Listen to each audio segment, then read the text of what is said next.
भोजन के कोने श्याम राधिका गाऊं, किशोरी तेरे चरणन की रज पाऊं। बंधुओं, किशोरी जी की अनुभूति अनुभव करना अति दुर्गम है इस वृंदावन में। किशोरी जी भले ही प्रत्येक मंदिर में राधा वल्लभ जी, राधा रमण जी, बिहारी जी, सब जगह किशोरी जी घूंघट करके बैठी हैं। वास्तव में घूंघट करके इसलिए बैठी हैं क्योंकि उनके स्वरूप के दर्शन के अधिकारी हम हैं नहीं। हम उनके अभी अधिकारी बन ही नहीं पाए, इसलिए उनका दर्शन कर नहीं सकते। उनकी तो केवल अनुभूति मात्र हो जाए, उसी से ही हमारा जीवन कल्याण हो जाएगा। वो अनुभूति होनी चाहिए। ठाकुर जी कृपा नहीं करते, किशोरी जी कृपा करते। एक दिन एक कथा सुना रहा था, आधी अधूरी रह गई बीच में, अभी याद आई मुझे। ठाकुर जी नित्य राजभोग आरती कहते हैं। दोपहर की जो लास्ट आरती होती है उसको राजभोग आरती कहते हैं, जो 12 साढ़े 12 बजे होती है। उसके बाद मंदिर बंद हो जाते हैं, फिर शाम को खुलते हैं 4:30 5 बजे। तो ये राजभोग आरती के बाद मंदिर बंद होते हैं, तो ठाकुर जी क्या दोपहर में सोते हैं? नहीं, ठाकुर जी सोते नहीं है। ठाकुर जी गौचारण करने जाते हैं। और शाम को जब उत्थापन होता है 4 साढ़े 4 बजे, तो ठाकुर जी को फल का भोग लगाया जाता है। वो फल का भोग क्यों लगाया जाता है? वो इसलिए लगाया जाता है कि ये ठाकुर जी 4 बजे का ये जो उत्थापन शाम का समय, ठाकुर जी अभी घर लौट के नहीं आए, अभी वन में ही हैं। तो वन की भिलनियां ठाकुर जी को फल का भोग लगाती हैं। तो संपूर्ण वृंदावन की जो सेवा प्रणाली है वो इस प्रकार चलती है। ठाकुर जी दोपहर में सोते नहीं है। दोपहर में ठाकुर जी अपने गौचारण करने जाते हैं। तो श्रीनाथ जी जब गोवर्धन में विराजते थे, तो सूरदास जी भी गोवर्धन में चंद्र सरोवर पर विराजते थे।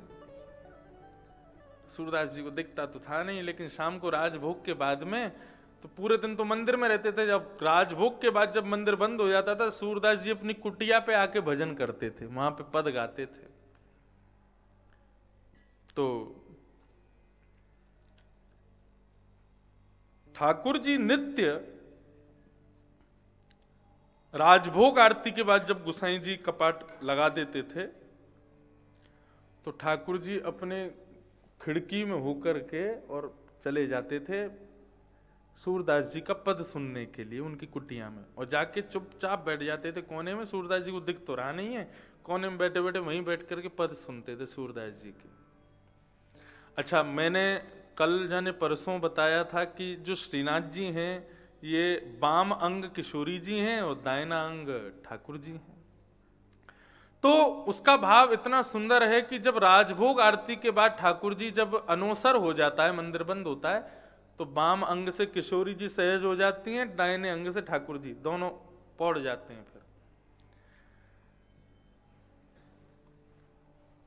लेकिन नित्य क्या होता है, किशोरी जी तो राजभोग करने के बाद थोड़ी देर आराम करती हैं, लेकिन ठाकुर जी चुपके से जंगले में होकर के और कूद काद के सूरदास जी की कुटिया में जाके बैठ जाते हैं। वहां बैठ के उनका सुंदर पद सुनते हैं।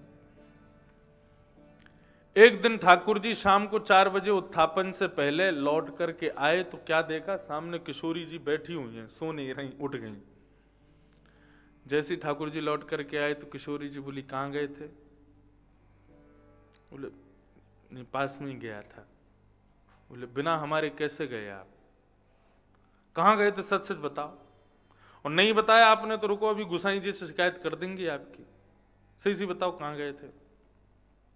ठाकुर जी बोले, वो सूरदास जी के पद सुनने जाते हैं, हम उनकी कुटिया में बैठ के, उनको दिखता तो है नहीं बाबा को, तो हम चुपके से घुस जाते हैं, पीछे बैठ के वहां उनके पद सुनते रहते हैं। आनंद आता है, सुख मिलता है। किशोरी जी बोली, कल से मैं भी चलूंगी। बोले, नहीं आप नहीं चलोगी, देखो ऐसे हम बहुत मुश्किल से पहुंचते हैं, कर कर आके जल्दी, बड़ा रिस्की काम करने जाते हैं हम। अगर जरा भी तनिक भी किसी को खबर पड़ गई और जरा भी आने में लेट हो गए तो बहुत बड़ा अनर्थ हो जाएगा, और आप मत जाओ, हम अकेले तो संभाल के कैसे भी आ जाते हैं, आप मत चलना। किशोरी जी बोली, तो ठीक है, फिर गुसाई जी से बता देंगी हम अभी कि आप जाते हो रोज। ठाकुर जी बोले, अच्छा ठीक है, कल ले चलेंगे आपको, बस लेकिन हमको वचन दो, आप शांति से जाओगी, शांति से आ जाओगी। सूरदास जी के पद सुन के भाव उत्पन्न होंगे, कुछ कहना नहीं बस उनसे। किशोरी जी बोली नहीं बोलूंगी। अब दूसरे दिन महाराज राजभोग के बाद में दोनों एक दूसरे का हाथ पकड़ करके चले गए। सूरदास जी की कुटिया में चुपचाप जाके अचक से बैठ गए कोने में, और वहां सूरदास जी पद गा रहे हैं और उनको बैठ करके सुंदर पद सुन रहे हैं। और पद सुनते सुनते ठाकुर जी के नेत्रों से आंसू बह रहे हैं, वहां किशोरी जी के नेत्रों से आंसू बह रहे हैं। किशोरी जी की बार बार इच्छा हो मैं जाकर के अपने हाथों से सूरदास जी के नेत्रों के आंसू पोंछ दूं, अपने हृदय से लगा लूं, इन पर थोड़ी कृपा कर दूं।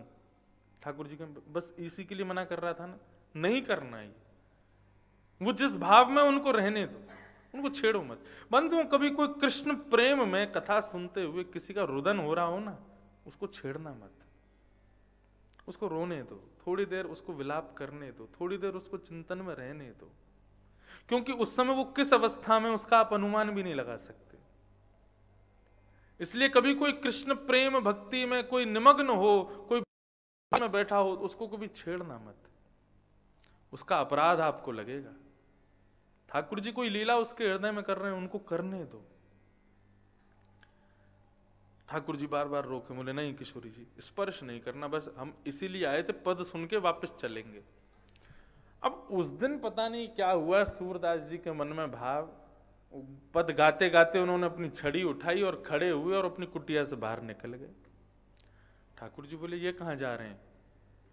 किशोरी जी बोली ये कहाँ जा रहे हैं? ठाकुर जी बोले अब जा रहे होंगे कहीं पे, हम चलते हैं वापस, मंदिर में चलें, 4 बजे फिर मंदिर खुलेगा, दर्शन देना है सबको, सहज होना पड़ेगा। किशोरी जी बोली नहीं नहीं बाबा बेचारे कहीं गिर नहीं जाएं, कहीं इनको चोट नहीं लग जाए, हम तो इनके संग जाएंगी। ठाकुर जी बोले इसीलिए नहीं ला रहा था मैं आपको, मुझे पता है आपकी इतनी दया है आपके हृदय में, आप बिल्कुल अकेले छोड़ोगे ही नहीं उनको एक सेकंड भी। अब आगे आगे सूरदास जी जा रहे थे, पीछे पीछे किशोरी जी चल रही हैं और ठाकुर जी पीछे पीछे मिन्नत करते चल रहे हैं, अब चलो वापस चलें वापस चलें। किशोरी जी बोली थोड़ी देर और, बस थोड़ा दूर चलें फिर चल देंगे।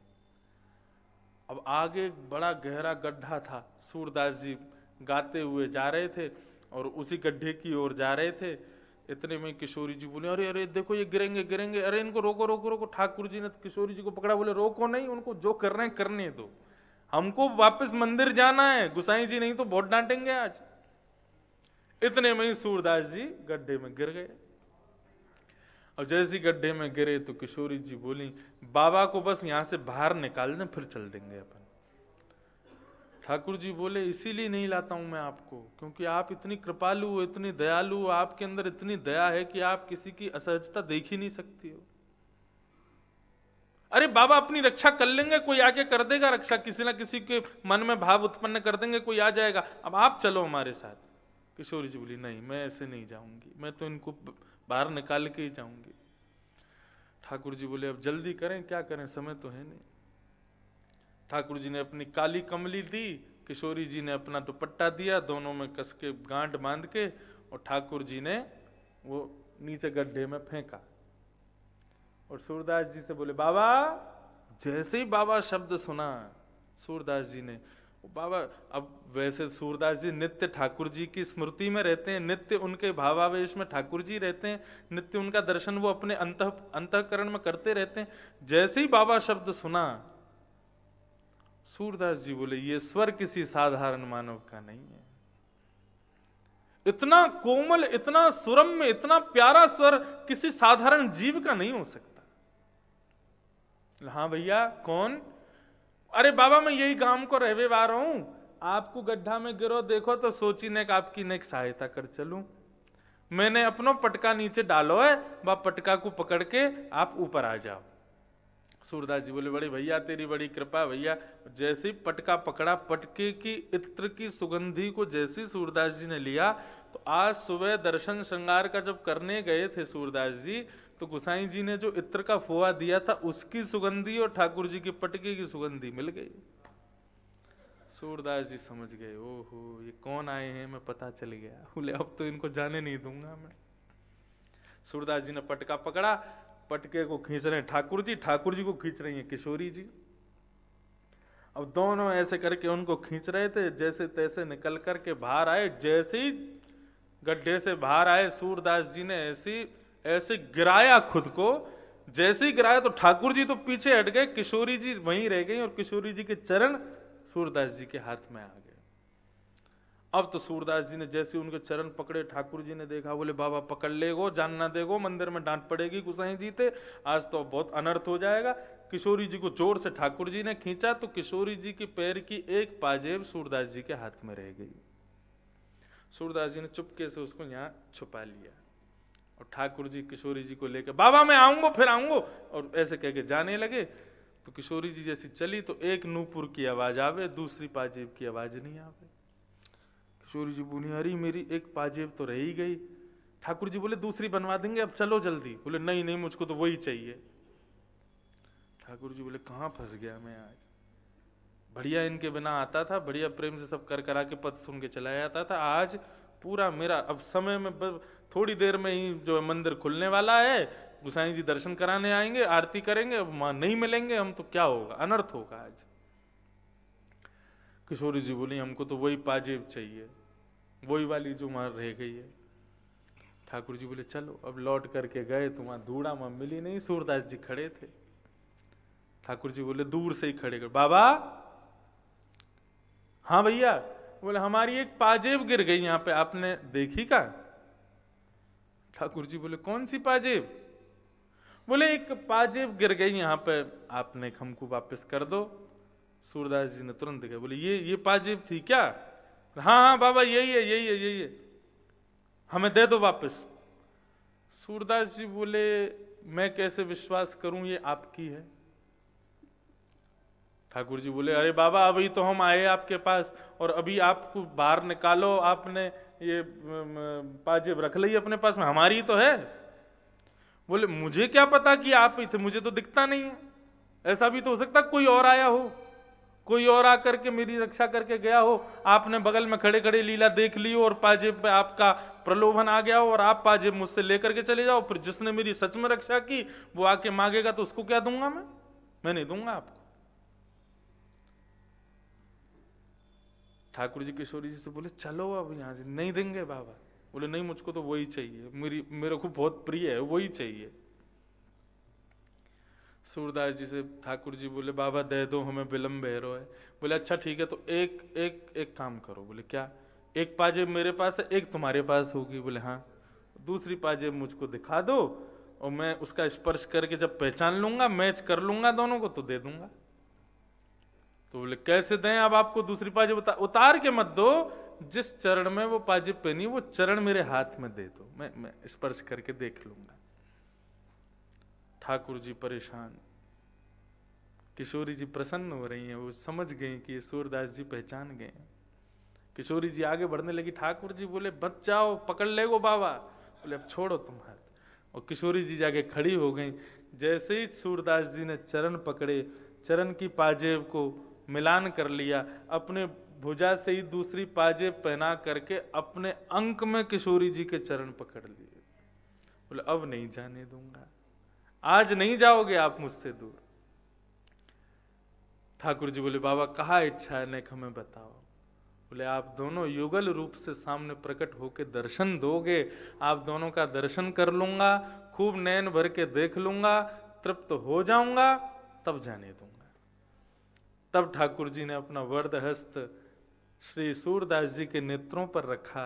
जैसे हाथ दूर किए, सूरदास जी ने नेत्र खोले। आज प्रथम बार सूरदास जी को दर्शन हुआ और सामने श्यामा श्याम का दर्शन करके आनंद विभोर नृत्य करने लगे, नाचने लगे, आनंदित हो गए श्री सूरदास जी महाराज। और दर्शन करने के बाद दोनों के चरणों में प्रणाम करके बोले बस अब एक कृपा कर दो, मुझे फिर से नेत्रहीन बना दो। क्यों? बोले ये युगल स्वरूप मेरे नेत्रों में विराजमान हो गया, अब संसार को नहीं देखना है, अब इसी चित्त को, इसी स्वरूप को चित्त में धारण करके अपना संपूर्ण जीवन व्यतीत कर दूंगा, लेकिन अब अन्यत्र किसी को नेत्रों में धारण नहीं कर सकता मैं। ऐसे सूरदास जी महाराज। तो किशोरी जी की कृपा का अनुभव करना ये साधारण जीव के वश की बात नहीं है।